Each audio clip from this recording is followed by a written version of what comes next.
peace and silence through the night. What a thrill. I'm searching and I'll melt into you. What a fear in my heart, but you're so supreme. I give my life, not for honor, but for you. In my time, there'll be no one else. Crime, it's the way I fly to you. I'm still in a dream, snake eater. What good folks, and welcome back to another What If, and a new one for you. It's what if Naruto was heir to Big Boss throne. So like, comment, subscribe and share, but besides all that, enjoy the video. Chapter 1, Rise of the Fox. This is good, isn't it? Said Big Boss, as he took an intact of his cigar, and closed his eyes for what he thought would be the last time at the sacred grave of the woman he considered to be his spiritual mother, known to all as the boss. Jack could only smile in the fact that two would be together as a family again on the other side, regardless of it being in heaven, or more likely in hell after the people killed at his hands.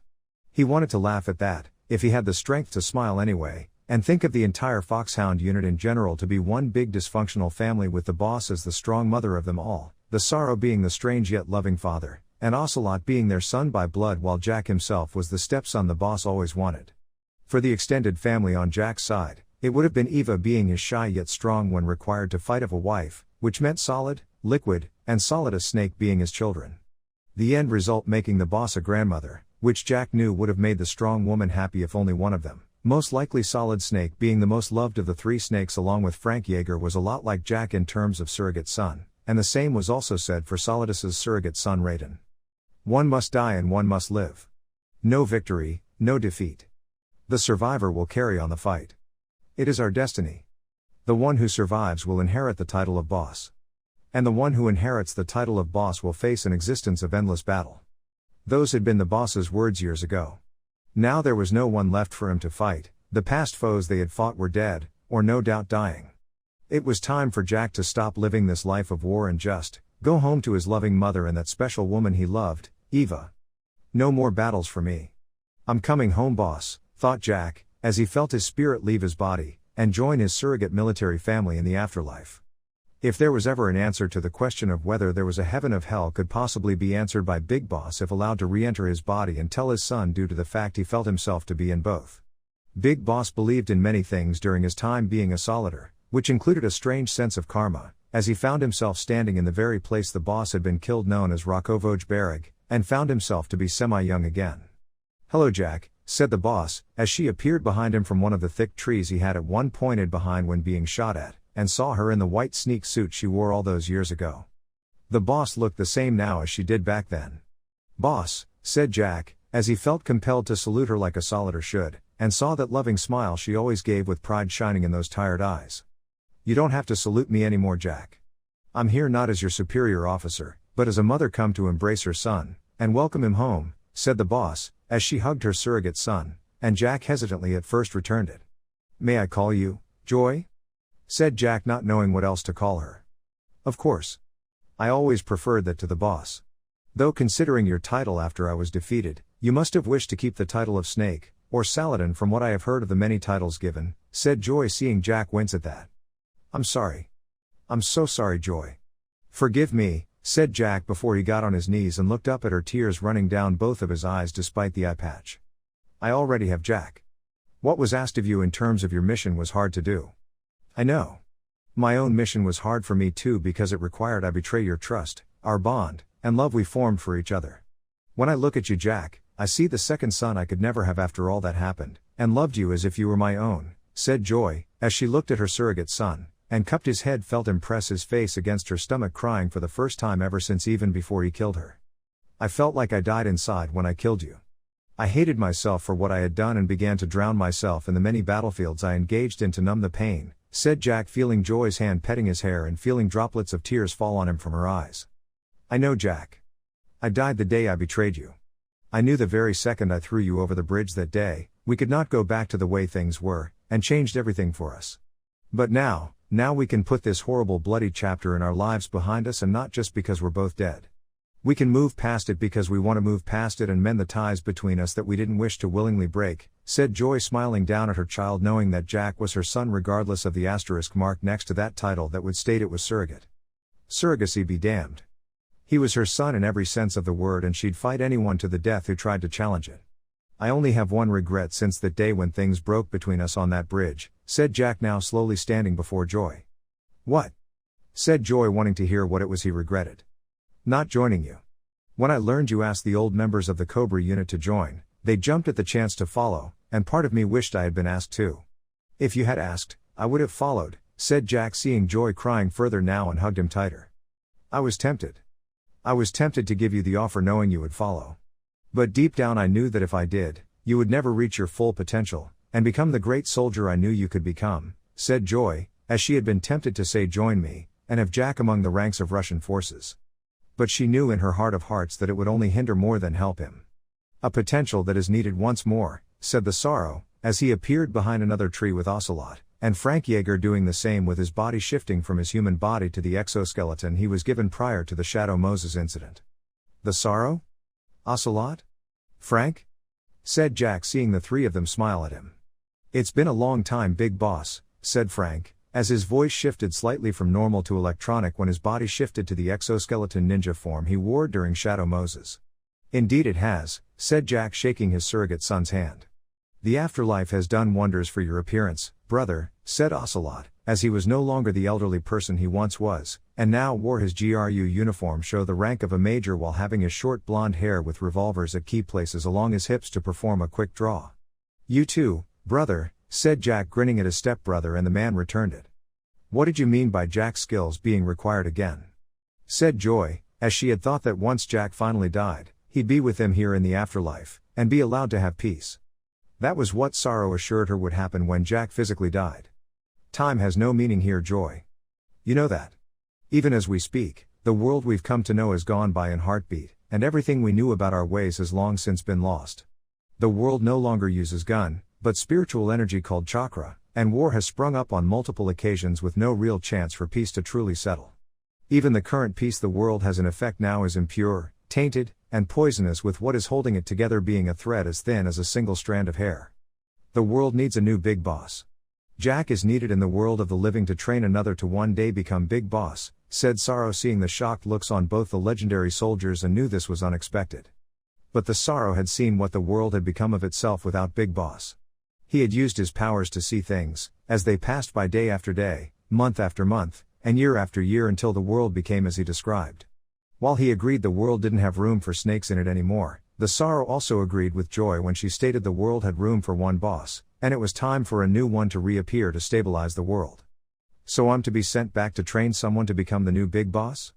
My heir to the title, like Joy did with me? Said Jack, not wanting to do that to anyone. It was bad enough his three sons tried already while trying to kill each other. Not in the way you're thinking. More importantly, I've found you the promising student you, and these two beside me will assist in the child's training, said the Sorrow, seeing Joy and Jack looking at him like he was nuts. Maybe he was. Care to show me the student you chose before I make my decision? Said Jack, as he saw the Sorrow nod, and saw the look of sadness on the man's face aimed at Joy for doing this to her. Of course. This is the boy in question, said the Sorrow, as he used his abilities to shift the environment around them to show a boy alone, in pain, and hated by those around him. What's the boy's name? More importantly, why is he hated? Said Joy, seeing the events of mobs attacking the boy when younger, and saw Frank was straining himself from the desire to slash these people to pieces even though they weren't in the physical plane of existence to do it. His name is Naruto. Namikaze Naruto to be exact, but was given his mother's maiden name Uzumaki by the Sandaime Hokage, and the reason he's hated is because of the nine-tailed demonic fox named Kyubi currently sealed inside of him. One of the key differences between the world we know and this one that we don't. His father performed the sealing, wishing his son to be seen as a hero, but the people wouldn't let that happen, and have made his life miserable ever since, said the sorrow, seeing the looks of rage on the faces of his family looking at the memories of events long past. Why didn't you bring this to our attention sooner upon my arrival? Said Jack, seeing the sorrow and the painful show they just watched. Because I didn't know about it until recently, when I sensed a rift between this realm and the living after the boy recently used the fox's powers in a moment of rage. The boy is loyal to those around him, but I fear it is loyalty forged by lies, with the truth being held from him, and it will no doubt be his undoing, said the sorrow, sadly, seeing Jack now narrowing both eyes, though only one was seen by the former Cobra member. He's being manipulated. Like what Major Zero did with us. He was the one who feared the boss the most, and had set things in motion for everything that happened with our family. He even set things into motion to turn my eldest son against me after I formed Outer Heaven and wanted him to join me. This Hokage is manipulating events to keep the boy under his thumb by playing the kind old man while secretly allowing this abuse while stopping it before the abuse turned lethal. It's a form brainwashing, which makes the victim believes his savior cares, but is in fact involved in the inflicting of the pain, and gains the victim's absolute loyalty, said Jack, having seen such crude use of brainwashing before when it came to child soldiers in training. I hurt you, yet I save you just so you'll be loyal to me, and only me when it's time to put you to work kind of programming. Again, it was very crude, slowly progressing, and yet sickeningly effective when used on a single individual. Like the blonde blue-eyed boy they had just witnessed get abused. Exactly. Jack, I know you don't want to do this, but the world needs a big boss, and this child has the potential to become something great. The village he is in will never let that happen, and he will only achieve his potential if given a proper teacher to guide him, said the sorrow, seeing Jack run a hand through his hair. How would we even train the kid? How can we train him if we won't even have our bodies? Said Jack, seeing the sorrow smile. Simple.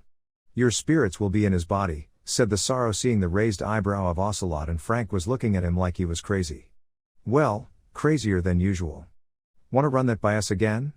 Said Ocelot, knowing this was crazy even for him. Your spirits will enter the boy's body, but you stay within his mindscape, where you will meet and train him in the skilled art. Everything the three of you have ever learned will be passed on to this boy, and he will use them to their fullest extent. No guns. I know you said they don't use them in the world now, but I don't want to teach the kid how to make and fire one, said Jack, not wanting to bring about such weapons that could easily kill people.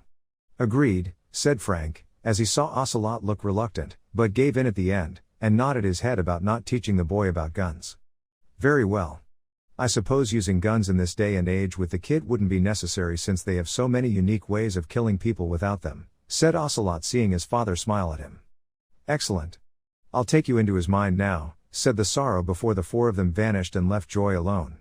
Naruto's mindscape, and here I thought the sewer system under Volgin's damn Russian fortress was bad, said Jack, finding himself ankle deep in water, as he saw Ocelot looking around to see the pipes above being blue and red, with the latter seemingly leading somewhere.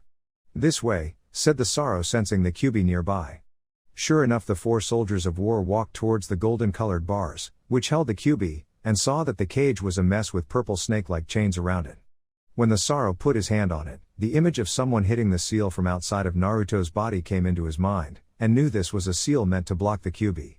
So this holds the big bad fox, said Ocelot with his hands on his hips. You have something against foxes? Oh yes, that's right. You lost your arm to me back in Shadow Moses, said Frank, laughing at the gunman and seeing Ocelot glare at him. Knock it off, you two. I need to remove this seal placed on the original so we can speak to the QB, said the sorrow, using his powers that connect him to spiritual realm and manipulate the dark seal placed around the one already placed on Naruto. The moment the sorrow did that, however, did the room brightened in a crimson glow, and the once tolerable presence of the QB behind its golden cage now becoming a near-crushing experience for them all. They looked through the cage, seeing the QB grinning its massive teeth at them, and its eyes looking at each of them. And what do we have here? 4 souls from the beyond, here in this weak vessel of mine, and in front of my cage? For what purpose are you here? Speak, said QB, narrowing its eyes at them while lowering the pressure of its power slightly to make at least one of them speak. Greetings, QB no Kitsune. I am called the Sorrow. I, along with the 3 souls here behind me, wish to help your vessel become stronger. To become the ideal soldier. The ideal shinobi. And if nothing else, then the ideal host for you, QB no Kitsune, said the Sorrow, seeing the narrowing crimson eyes of the fox gazing into his eyes. You are not from this time frame in the world. I sense that much from the 4 of you.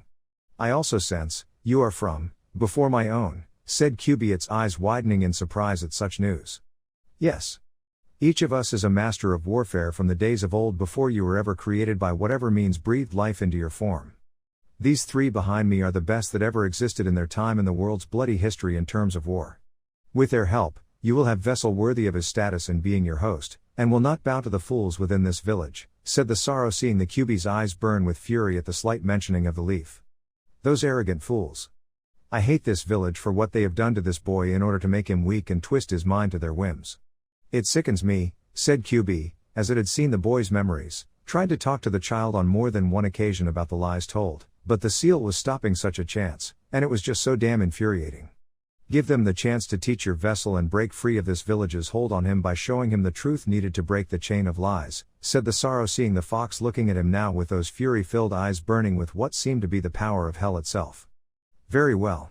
Now that the snake seal on this damnable seal is removed, I will use this moment in time to bring the boy here, and let him know what is going on, said QB while closing his eyes to concentrate using what power he could on the boy. With Naruto outside of his mind, Naruto was furious. Irate, pissed off. Whatever you wanted to call the term, he was angry, and wanted to hit something until it broke. Never in his life had he been so mad, even when the reason behind his abuse by the village was made known to him during that big incident with Mizuki, and that was saying something. Why? Because his fucking teacher, the all-so-great Hatake Kakashi, had decided it was better to teach Sasuke alone, and not train both his two students who made it to the Chunin exam finals.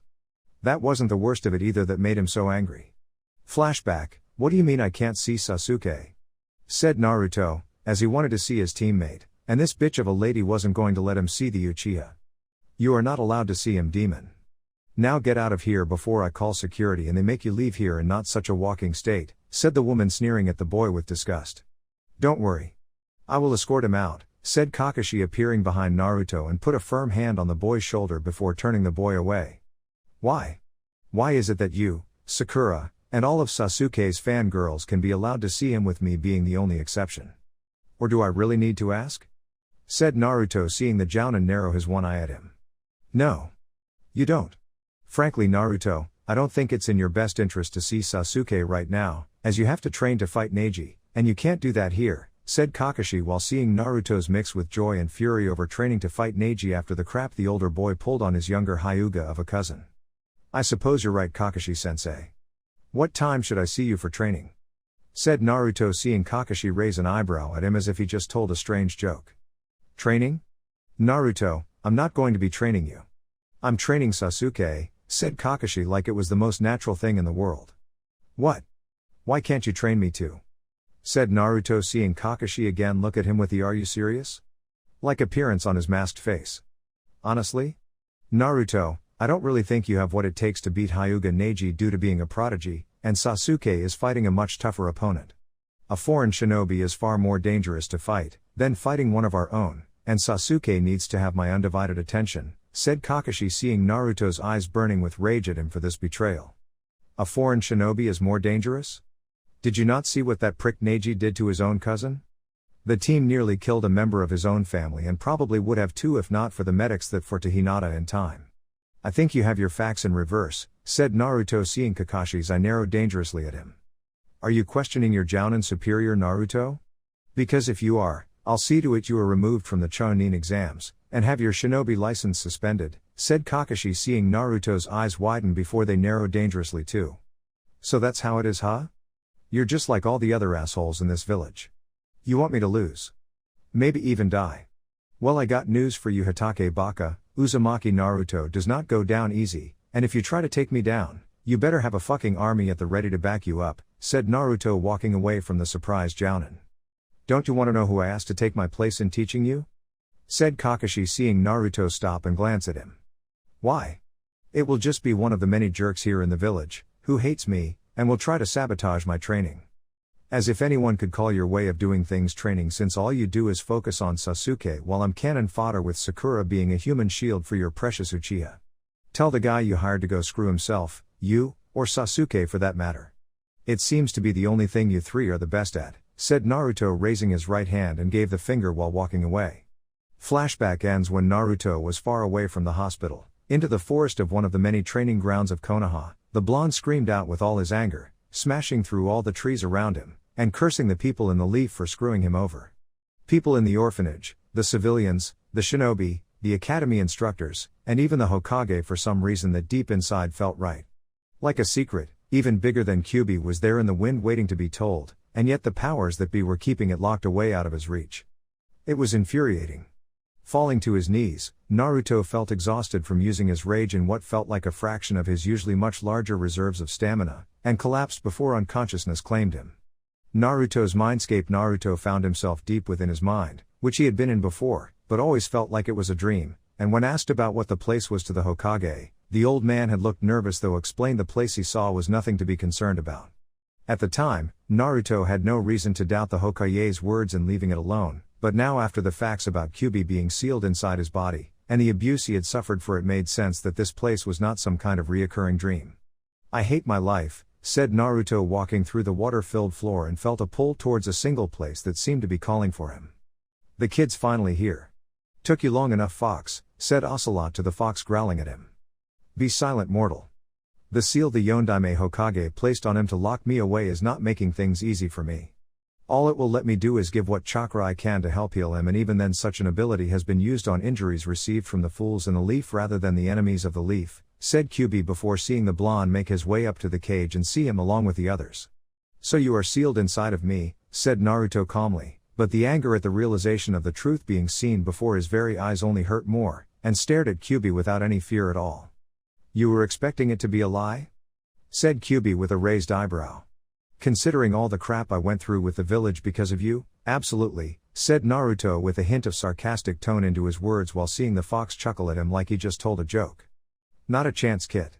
You're stuck with me, as I am stuck with you, but fear not, for it seems help has come to you in the most unlikely of fashion, and not even I suspected would appear, said Kyuubi motioning for Naruto to look to his right to see the 4 legendary soldiers standing there.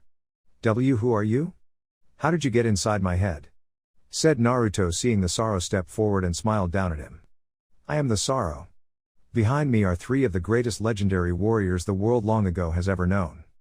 I brought them here to help you, Naruto. We have seen your pain and we wish to help so you won't suffer anymore, said the Sorrow, as he pointed to Big Boss, Revolver Ocelot, and Grey Fox all waiting to introduce themselves. You all want to help me? Why? Said Naruto, as he was cautious of getting help from anyone since all people did were screw him over, and laugh at his expense. Because you have the spirit of a soldier in you.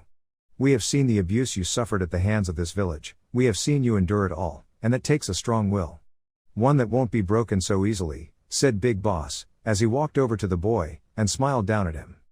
What will you teach me? Said Naruto, as he saw Big Boss smile at him, and it was one of someone he could trust. The ways of strategy, survival skills, espionage, CQC, which stands for close quarter combat, psychology, the use of short-range weapons, and how to destroy things, said Big Boss with Ocelot standing next to him, and Naruto felt like he was looking at the male version of Mitarashi Anko. I'll teach you how to deceive others into believing what you say.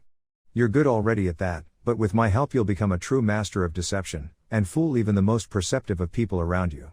In addition, you'll learn the way of interrogation and torture in order to break a person for information that enemies may possess. You may feel bad about the idea now, but the methods I will teach you will help in the people you wish to protect in the near future, and help defeat your future enemies, said Ocelot, as all his years of experience torturing people for information now taught to the creative mind in front of him would be able to take things to untold levels, and make the blonde boy very notorious in his art.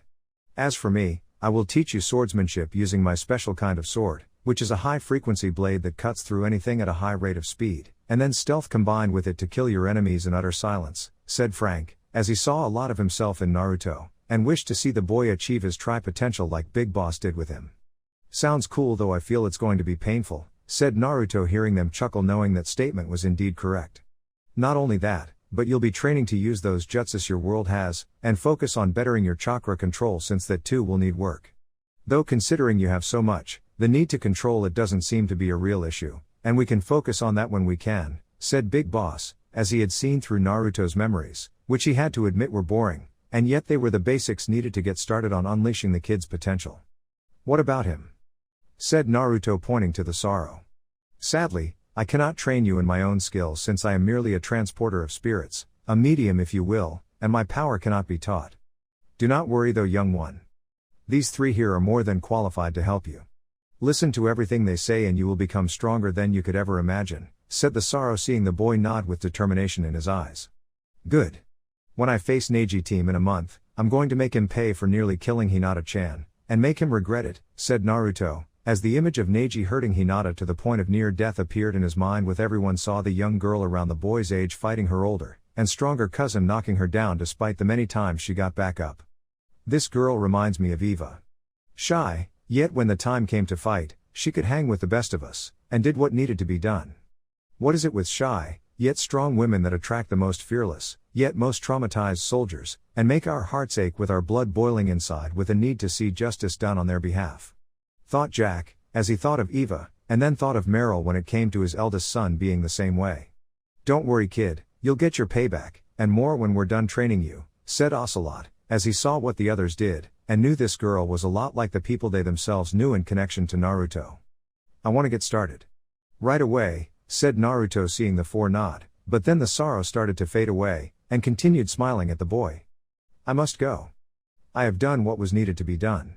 When you leave your mind, Naruto, you will have the ability to hear Big Boss, Ocelot, and Frank Yeager talking to you inside your head. To speak back, merely think the words, and they will hear you speak as if they were standing right next to you. Remember Naruto, no matter what awaits you in your coming trials that may come, no matter what people may say about you, and no matter what dangers you will no doubt face. Know this simple fact, the spirit of the warrior will always be with you, said the sorrow, as he faded from their sight, and Naruto missed the man already. Okay Naruto.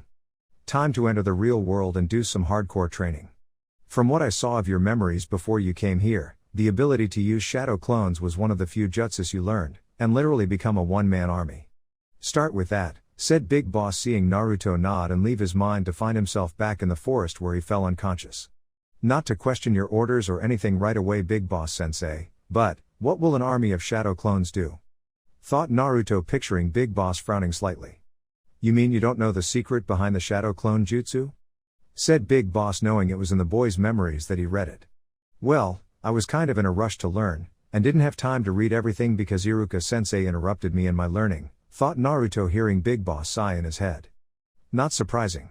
Then again, I doubt anyone would willingly tell you given your status in holding the Kyuubi, and thus hinder your training.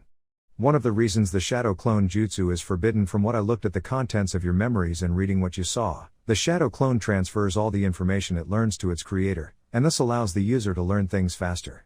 Days worth of training done in hours, weeks worth of training done in days, and so on with this kind of jutsu. For you though, it is so much more, as you can make so many shadow clones to do different things at the same time, and become stronger at a faster rate. Given your education up until now, I think this will help even the odds, and bring you up to your rightful level, said Big Boss, as he saw Naruto nod his head slightly before making an army of shadow clones. Okay. What's first? Thought Naruto, seeing Big Boss in his head smiling before getting into the CQC stance. We're going to work on CQC today, which your shadow clones are going to learn by having them follow my movements within your mind, and have them spar with each other. After they are done, I want push-ups, sits-up, crunches, and every form of physical fitness your body needs to get muscled. Also, from now on you'll be going on a strict healthy diet outside of your usual ramen eating binges, and make sure you grow up to be taller. Kyuubi's already working on that part by channeling some of his chakra into your body structure at night to increase your overall height, said Big Boss, while keeping the fact the boy would be sore in the morning from each forced increase of growth, though the pain would be numb compared to Naruto's workout regimen. I don't care about the pain. Bring it on, thought Naruto, as he was sparring with one of his clones, and going through the stances Big Boss was doing with Frank helping. Unknown to Naruto, however, the Sandaime was watching this through his orb, and didn't like it at all. It wasn't that the Hokage didn't like the boy, but Naruto was believed to be the child of prophecy Jiraiya mentioned to him, and that the boy would become powerful under the right hand guiding him. The problem was the boy could change the status quo for just about everyone, which included the leaf, and had to be kept under control should the prophecy come to pass, with the leaf being unaffected by the changes that would come. Hence why he allowed things to happen the way they did, with Naruto being abused, but then saved at the last minute, and giving the needed kindness to the boy in the assurance his loyalty would never be questioned. What are you up to, Naruto? What is that fighting stance? It's like the Hyuga gentle fist, but his hands are too close, and curled up like they are ready to grip something. Could you have made contact with the Kyuubi? Thought the Sandaime, as he had to be careful not to provoke the beast inside of Naruto during the attacks, which had some trial and error moments with the boy not remembering anything he had unknowingly done to his attackers. The boy just had to stay the course set upon him by the Sandaime, and the Hokage just had to keep Naruto loyal to the leaf no matter what. Making a hand motion, a team of Anbu led by Nico appeared, and kneeled before the Hokage, knowing that to be summoned by him meant an important mission. "You summoned us, Hokage-sama?" said Nico, awaiting orders. "Yes. Keep an eye on Uzumaki Naruto. I have a feeling something is off about him, and it's not good in the slightest," said the Sandaime, seeing the group nod before puffing out of his office. If Naruto started to realize his full potential, he would have to have Inoiki dive into the boy's mind and erase anything the blonde learned in order to keep him at a certain level. 3 days later, Naruto was in his apartment, doing sit-ups, push-ups, crunches, and every other form of physical fitness Big Boss asked of him, with the shadow clones doing the same. Big Boss told him that the memory of the actions would enter his brain, which would pass down to the memory cells in his muscles, and make them feel like his body did several times what the number his body actually finished doing. As for his diet, Naruto had told how to live off the land, to eat things that would make a normal human puke, and do what it took to survive where there was no civilized food found in any village or city. Naruto ate bugs, fish, snakes, and anything else he could hunt in the wild, while his shadow clones were moving in secret underhand to the library to study different jutsus along with different kinds of chakra control ideas.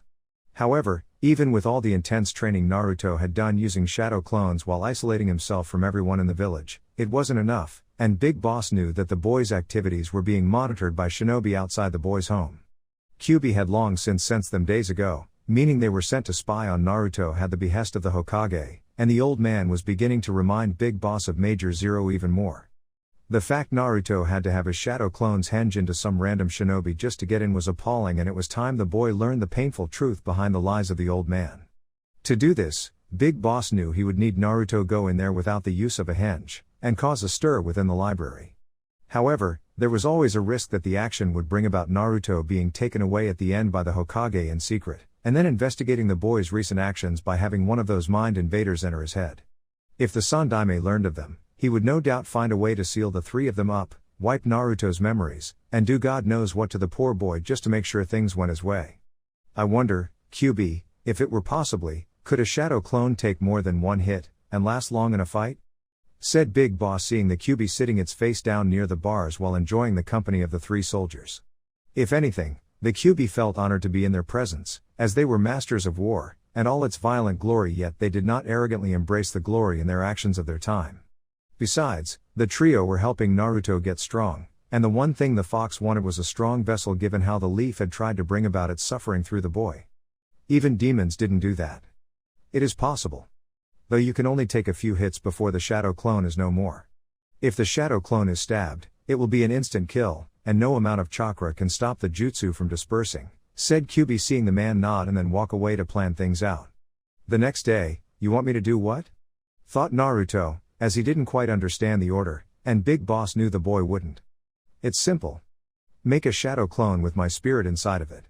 Don't worry, kid. If by some chance the shadow clone is dispersed by combative means, then my spirit will transfer back to your body, and that will be the end of it," said Big Boss, seeing Naruto nod his head before performing the jutsu while picturing the legendary soldier inside the clone's body. "Did it work?" said Naruto, seeing the shadow clone move its finger for a second and then perform a henge into Big Boss in his military trench coat, wearing a suit and tie with steel-toed combat boots. "Sure did, kid. Feels a bit weird, but nothing I can't handle. And I warn you, the truth about what we're about to do won't be pretty," said Big Boss, seeing Naruto shrug. "When has my life ever been pretty?" said Naruto, seeing Big Boss smirk before they walked into the village, made their way to the shinobi library. "Go in first. I'll come in behind you after things start to heat up," said Big Boss, as this trap would need proper bait, and what better bait than live bait to spring this trap. "Hey! You can't come in here, beast," said a pink-haired woman, who just happened to be Sakura's mother, and local bookworm Haruno Sally. "Says who?" said Naruto, knowing what needed to be done. "Says me. I run this library and we have a strict no demons allowed policy. Now get out of here before I call in some shinobi to make you leave, and we both know they won't be subtle when they do," said Sally, as she gave the boy a death glare, and didn't have any problem raising her voice for others to hear. The more people witnessing the brat's ass getting kicked out of the building, the better was the pink-haired woman's state of mind. "Is there a problem?" I heard yelling, said Big Boss calmly, walking into the building with his hands folded behind his back and standing beside Naruto. No. No problem, sir. Just some delinquent trying to make a mess of things here. Please, be rest assured, he will be thrown out, and punished accordingly, said Sally, as she saw Naruto glaring at her, and made a mental note to tell her superiors of the demon's sudden need to be defiant. I think there is a problem considering the raised voice yelling in here. From what I heard outside, it was you causing problems, and making a huge scene, said Big Boss, seeing the woman gasp in shock, outrage, and then anger at accusing her of that. This boy is not allowed in here. It is our policy to keep him out and I intend to uphold it, said Sally, seeing Big Boss raise an eyebrow at her. Really? This is the shinobi library, correct? And judging from this boy's headband, he is in fact a shinobi, and thus should be allowed to be in this building to look through things pertaining to his profession, said Big Boss, seeing Sally's head looking redder and redder by the second in anger. You don't know the circumstance behind this monster, which if you knew would make you want to stop defending him, and remove his person from the building yourself, said Sally, seeing Big Boss was intrigued. Really? Care to share with me the circumstances? Said Big Boss while smirking at the now hesitating woman, since she clearly expected him to leave it alone. I can't. Not with that thing there, and even if I didn't, there is a law in place to prevent me from telling you. Trust me, that thing is a demon, and is not welcome here by the order given to me to keep him out, said Sally, hoping her answer would suffice. On whose authority? Not yours, from what you just said. Someone higher up perhaps? Said Big Boss before sensing Nico's Onbu team behind him and Naruto. Is something wrong, Haruno-san? Said Nico, seeing Big Boss turn slightly to look her with his one good eye. Thank Kami you are here. This thing is trying to gain access to the shinobi library and this baka is trying to help him, said Sally, hoping these Onbu would detain the man and hurt the demon for her. She stated the boy was not allowed in here and that it was a policy put in place by a high-ranking official. I merely asked who made such a policy? Said Big Boss, seeing Nico's Onbu tense and knew they were nervous about skating around the Sandaime's little not so enforced when in private law. If there is a policy put in place, then it must be honored, and the boy cannot be here for whatever reason, said Nico, knowing she would have to speak to the Hokage about this. But how am I supposed to train in order to defeat Hyuga Neji at the exam finals? It's like sending a single shinobi against a cage along with his entire army while using only one kunai, said Naruto, speaking up now in his defense like they planned. Shut up. You're not going to win, demon, and I hope you die when the Hyuga uses his gentle fist to stop your heart, said Sally before Big Boss moved swiftly and smashed her face into the desk she was standing over. Please do shut up. Your voice is very annoying, said Big Boss, as he let go of the head smashed into the desk, and face filled with wooden splinters with blood leaking onto the table. Was that part of the plan? Either way, I like it. Thought Naruto, as he was impressed by the man's skilled ability to do something so devastating, and yet seemingly so simple. You'll have to come with us, sir, said Nico, having never seen someone move with such executed precision since the Yondaime years ago. Not until you tell me why there is a policy meant to keep one of its shinobi out of here and from learning, said Big Boss, seeing the Onbu tense, but before a fight could break out, the Sandaime Hokage appeared, and looked at the legendary soldier gaging eyes. You're causing quite a disturbance here, my friend, said the Sandaime, eyeing the man and then looking at Naruto while seeing the boy seemed to have matured more without him knowing. Just helping out the kid here. Seems this bitch behind us didn't want the boy through in order to learn things for the upcoming Chunin exam finals. Claimed there was a policy regarding his entrance here and that he was to be denied access no matter what. What do you make of that? Said Big Boss, eyeing the Sandaime carefully, and saw a flash of some form of emotion in his eyes for a brief second. Unfortunately, such emotions moved too fast for him to determine, and saw the Hokage try to play the role of the loving grandfather. I don't know of any such policy and there shouldn't be one. Rest assured, I will get to the bottom of this, and find out who made such a thing happen, said the Sandaime, though it was clear from Big Boss's years of military training that the old cage was lying. Then you won't mind that Naruto can look through the scrolls here and learn what's in them, said Big Boss, seeing the Sandaime frown slightly and clearly looking for some kind of excuse to stall such a thing. Well, I was hoping that could wait until later when I've spoken to you and Naruto about this incident, said the Sandaime, knowing such an excuse was as good as any. Or you could just ignore it, myself, and let the boy continue on with his training for the Chunin exam finals, said Big Boss, seeing the Sandaime's facial muscles fighting to form a frown. I suppose that is one way at looking at it, but I would like to speak with you at a later time, Naruto, and about why you have been avoiding me lately since the preliminaries? Said the Sandaime, seeing the boy's eyes narrow slightly, but not all the same, and the Hokage knew he had to tread carefully with the blonde now. "Sure, old man. Just give me a day or two in order to adjust my training schedule," said Naruto, putting on his goofy grin facade, knowing the Hokage would believe it.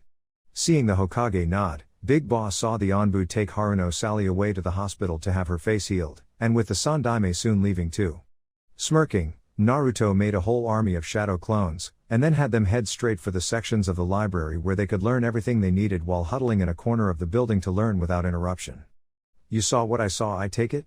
The Sandaime Hokage of yours is not the kind old man he makes himself out to appear," said Big Boss, walking with Naruto, having discreetly left the building for a more secluded place to talk in private about different things while he was still outside of the boy's body. "I saw it, but it's still hard to believe, and yet deep down, I know it's true," said Naruto, as he had seen the signs of the Sandaime not being the great man the blonde once looked up to, and then the explanation Big Boss gave about the crude brainwashing done to instill loyalty into the young Uzumaki. Big Boss explained to Naruto that if the Sandaime Hokage was indeed in a position of absolute power, then why not keep the boy's status of being a demon vessel to the Kyuubi a secret, and provide a better protection detail for him in the early years? Why have the boy live in such a crappy neighborhood? How many times did Naruto get beaten close to death, only to have a team of Anbu loyal to the Hokage actually intervening at the last possible moment, and barely within mere seconds before the death was nearly assured by those who hated him? The painful and truthful answer? The Sandaime wanted to manipulate the boy into being loyal to him and the village in one fell swoop. So long as the Sandaime lived, the loyalty of the Kyuubi vessel was assured, and ingrain a sense of loyalty to the village no matter how bad the abuse. Now Naruto was seeing the truth for the first time, feeling the chains forged by the lies of the Sandaime that he himself had put on the blonde, slowly breaking piece by piece, and with Big Boss's help would be removed forever.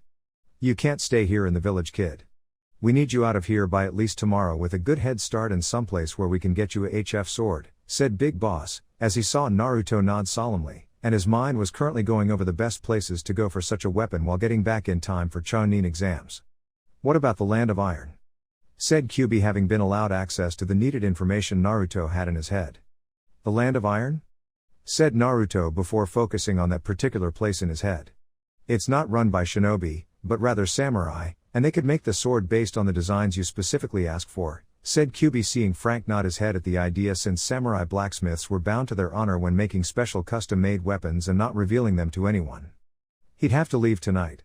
Have a shadow clone here with another one being Big Boss so he can speak with the Hokage tomorrow and reveal how much of a liar the man is while stalling for time until you can get out of the country," said Frank, seeing the others nod, knowing this would be opportunity they needed to for Naruto to see the truth in its purest form behind the mask of lies. "I know some of the best ways out of the village. Kind of had to when being hunted by villagers and shinobi into the forest so I wouldn't get beaten up," said Naruto, knowing anyone seeing him would see a conversation happening between Big Boss and himself. "Then we will use them. Pack light. Only what you need. Also, wear the clothing you were secretly able to get to replace your old orange jumpsuit, and throw any pursuers off your trail," said Big Boss before he went poof, having run out of chakra to sustain his body. "Okay, old man. Time to show you why the fox is always one step ahead of the hounds," said Naruto, using the quote used many years ago Big Boss told him. Hokage's office the next day. The Sandaime sighed, as he rubbed his forehead for what felt like the umpteenth time this morning into the afternoon, and waited for the boy to come here in order to explain some things to him. Of course, the Sandaime knew Kakashi was going to favor Sasuke, which he in fact wanted, not just to appease the masses and the councils. He did it because it was the best course of action, since Sasuke's purpose at the moment far exceeded Naruto's right now, and Jiraiya was back in town ready to train the boy, if only in the small things. First, Naruto would have to lose to Neji, further humble and humiliate the blonde boys will to get stronger into submission to make him believe only those in the leaf could help with the dream of becoming Hokage. In doing so, Jiraiya could then have the boy slowly learn like a rabbit trying to nibble on the carrot dangling in front of his nose, and all the while pulling it away after a bite to make the boy want more at the price of obedience. In the even Naruto got strong too fast, the Sandaime had told Jiraiya to divert from Naruto's training to focus on his research, or even updating his spy network. "Hey old man," said Naruto, kicking the door open, greeting the Hokage with his usual cheesy idiotic grin, and sitting down in the chair across from the old man. And Big Boss sitting right beside Naruto seconds later, having brought up the rear behind the blonde while giving nothing away with his clearly veteran of warlike face. "Hello Naruto. And you too said the Sandaime after he realized the name of the man across from him was never given earlier. "Jack. Just call me Jack, said Big Boss, wishing he could smoke at the moment, but kept his urge in check since this wasn't his body, and there were no cigars around. He'd just have to wait until his spirit was back in Naruto's body to manifest one. Okay. Jack, I was wondering how you became interested in Naruto's life, and what had happened yesterday in your own recount of things, said the Sandaime while hearing the two tell him everything that happened, nodding his head every moment, which counted like he did care, and looked surprised when Naruto mentioned it wasn't the first time he'd been kicked out. Is that all, old man? I have to get back to training, said Naruto, getting out of his chair to leave with Big Boss standing up too. That's another thing I need to talk to you about, Naruto. I want you to consider dropping out of the finals against Neji. The thought of losing you to him would be unbearable, and with Kakashi off with Sasuke, said Sandaime before he could stop himself and saw the blonde's blue eyes narrow at him. So you know what he did?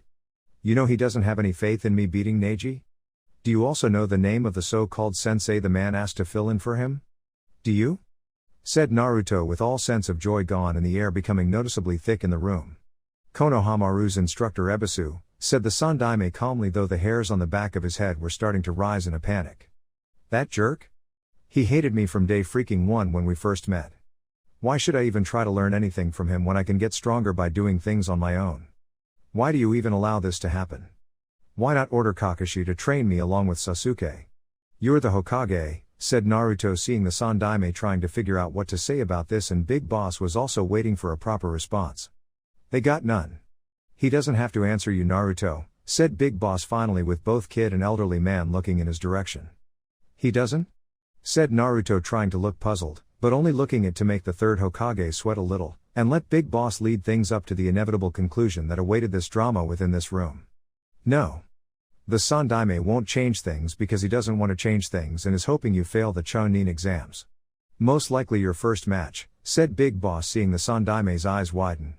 That's a lie, said the Sandaime, practically shouted while rising up from his seat. Prove it. Order the boys' sensei to come into this office right now and order him to train Naruto for the Chunin exam finals, said Big Boss, seeing the Sandaime pause while looking back at him and then at Naruto with the blonde's eyes narrowing dangerously. This situation doesn't concern you, Jack. Leave my office now. I have to talk to Naruto about some private and personal things, said the Sandaime, seeing Jack narrow his one eye at the old Hokage. Planning to manipulate the boy further? Like you did in not telling him why people are always abusing him on account of the Kyuubi? Like when you lied about not knowing who his parents are? Said Big Boss, now getting the Sandaime's full attention. Who are you? Said the Sandaime, as he began to sweat heavily now, and saw Naruto glare become more intense. Someone who knows the truth about the boy's horrible life. Someone who broke Naruto free of your lies and manipulations. He knows everything. Naruto will no longer serve you, said Big Boss, seeing the Hokage's face now having a panicked look to it before the old man threw the hidden kunai in his sleeve at the legendary soldier, which hit its mark in piercing the man's skull, and then going poof to reveal Jack was just a shadow clone in henge form. A shadow clone? But that wasn't Naruto at all behind it, despite the henge. It was like another spirit had been in it, thought the Sandaime before looking at Naruto's serious face that reminded the old man much of the Yondaime. He was right. I will no longer serve you or the village. You've betrayed me for the last time, old man. Don't worry, I'll return to fight Neji at the Chunin exam finals, and win the whole damn thing. However, after that event is over, you can expect my headband on your desk, and my resignation from the Leaf. I'm going to be a mercenary. I'm going to the highest bidder for my services, said Naruto, smirking, seeing the Sandaime put on his pleading grandfatherly face now. Don't, Naruto. Please reconsider.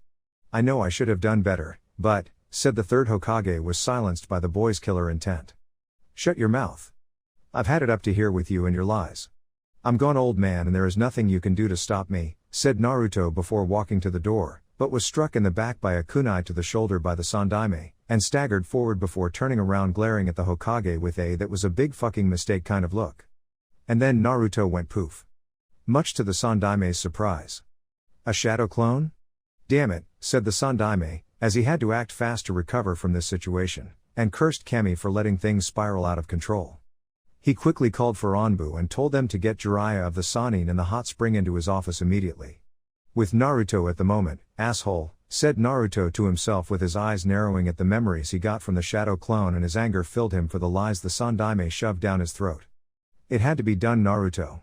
I want to apologize to you, but I can't do that, as it would taint the impact of the truth hidden behind the lie, and that would only make things worse. All you can do is endure, get stronger, and then get your payback when the time is right. Not a second sooner, said Big Boss once more inside his head with the others. Yeah, I know. At least we have a whole day of a head start since I've been running since I got out of the leaf and made it pretty far to the land of iron. At this rate, I should be there in the next couple of days, and I can get my sword commissioned, thought Naruto seeing the trio in his head nod. Such a sword will take the remaining time you have until the Chunin exams to have it completed, much less time to train, and use it properly. While it's being made, the plan of giving you a bloodline we discussed should be addressed, and what should be given in terms of such a power, said QB, as this had been discussed by the Fox, Naruto, and the trio of legendary soldiers quite a few times when Naruto's body slept while he stayed awake within his mind furthering the training with them. What is my bloodline limit going to be? We never really finished in choosing which one to have, thought Naruto knowing that Big Boss wanted to give him a one-eyed dojutsu bloodline, which he called the tactical eye, and have it hidden behind an eye patch like the man's own, with the exception being the eye patch can be used on either eye to further make enemies become confused or underestimate the blonde when they see it. The eye itself would read out important tactical information to Naruto, telling him about an enemy's strengths, weakness, elemental affinities, the amount chakra they have, and basically provide information to the blonde to use against the enemy. What's more was, even if given this kind of bloodline, it could easily change at any time beyond the original specifications, and could lead to things never thought up before since it was totally new dojutsu. Frank wanted to give Naruto an exoskeleton suit-based bloodline, which would cover the boy like a second skin, and yet would be metallic to further protect him. It would be not unlike Frank's own suit back in Shadow Moses he wore in order to live, but it could be turned off when no longer required, and also give the boy physical enhancements to his body. The suit ability would increase his agility, speed, strength, and the necessary hand-eye coordination to use the HF sword to its utmost potential. Not only that, but Frank wanted Naruto to take up his codename, Gray Fox, and bring back the title to its former greatness. Ocelot was the only one unable to really side with either party, as they both had good arguments for using such bloodlines, and the QB didn't know what to do either. The only thing I can think of that will make everyone happy is to give the kid both, said Ocelot, seeing everyone look at him like he was a genius. Which he was, of course. Can we do that? Thought Naruto looking at the fox behind the cage. It's possible. But it will not be easy. The give you the dojutsu will cause your eyes to be temporarily destroyed in order to work my chakra into them and rewrite the design to allow the new pair to absorb the bloodline into them, said QB, seeing Naruto flinch at that. Do I want to know about what the other bloodline will do to me when you make it happen? Thought Naruto, seeing QB shake its head no. No.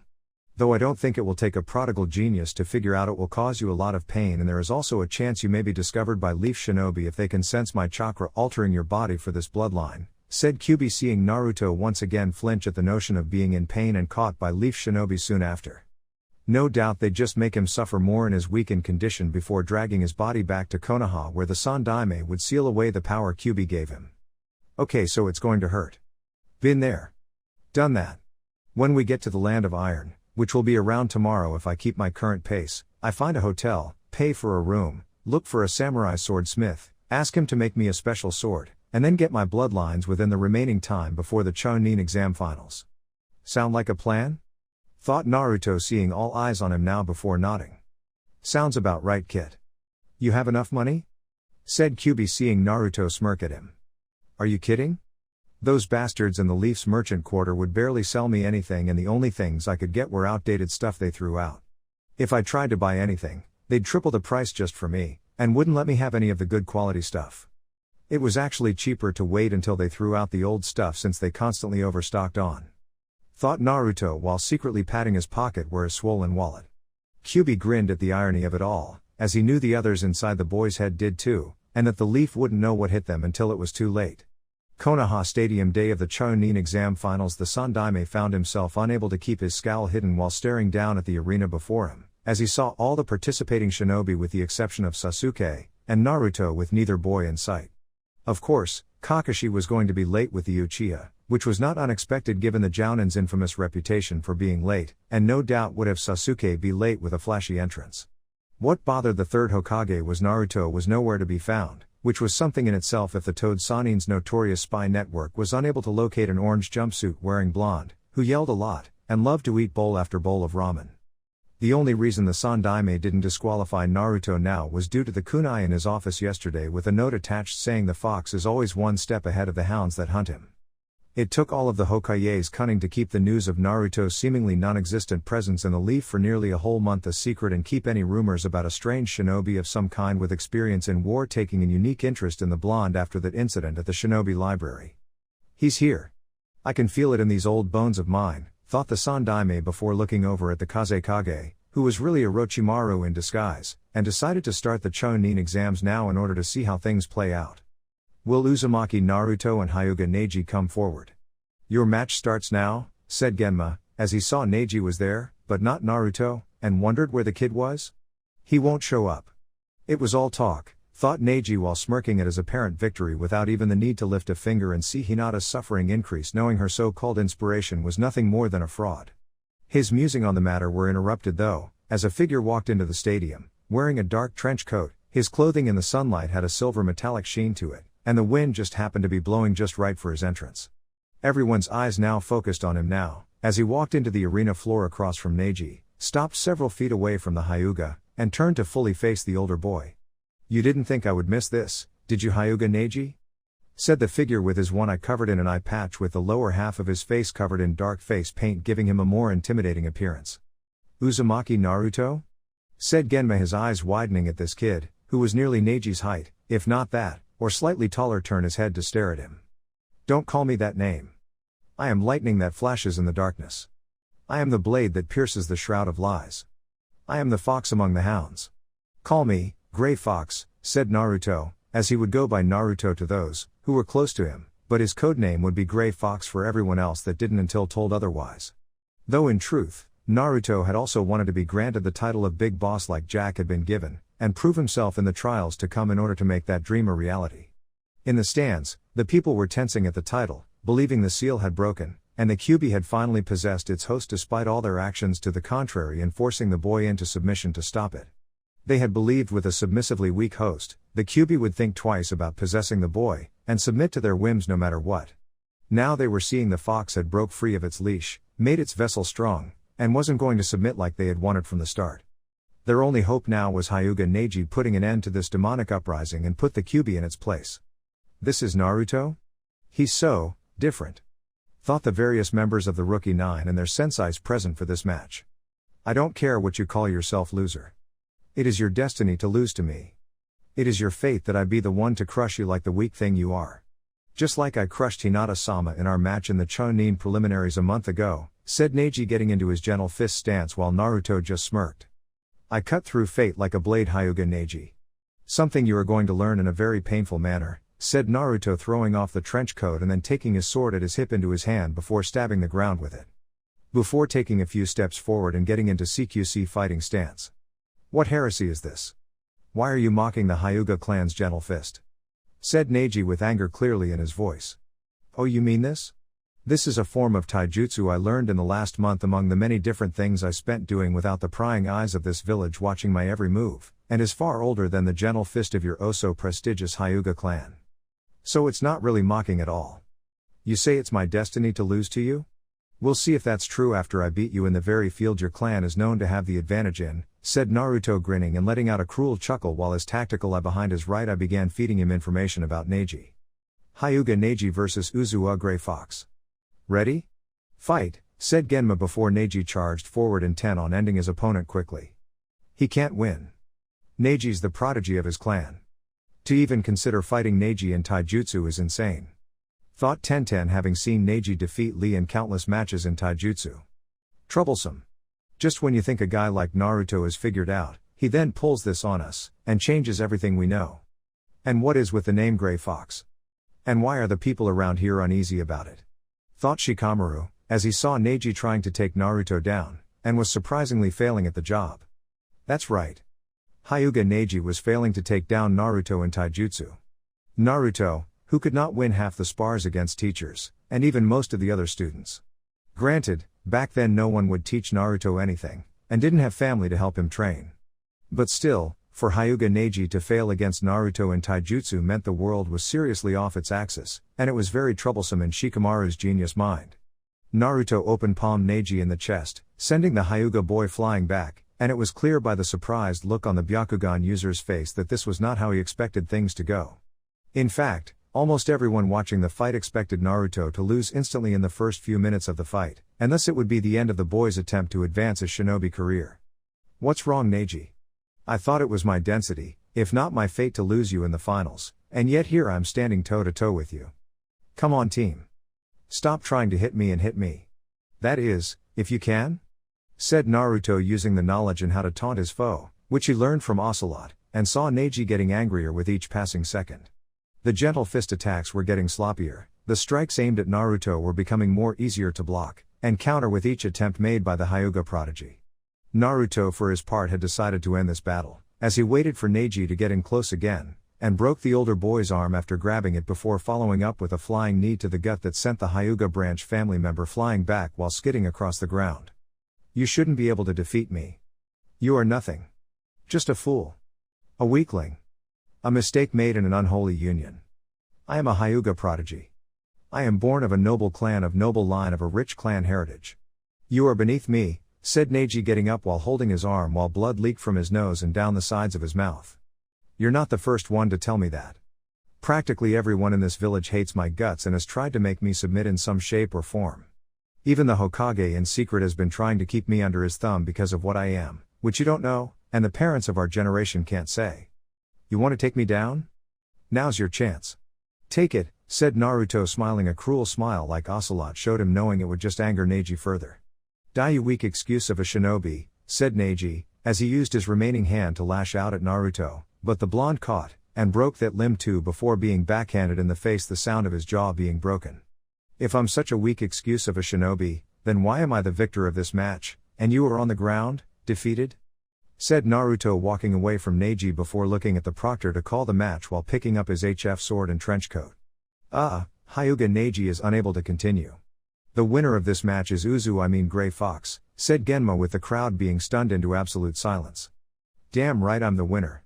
This world doesn't have any room for snakes, but foxes are another matter, and it's time the world recognized that fact, said Naruto to himself while QB, Big Boss, Frank Yeager, and Ocelot inside his head agreed. The rise of Gray Fox and future Big Boss of the world had begun. Thanks for listening, and remember, the disrespect is real. Goodbye.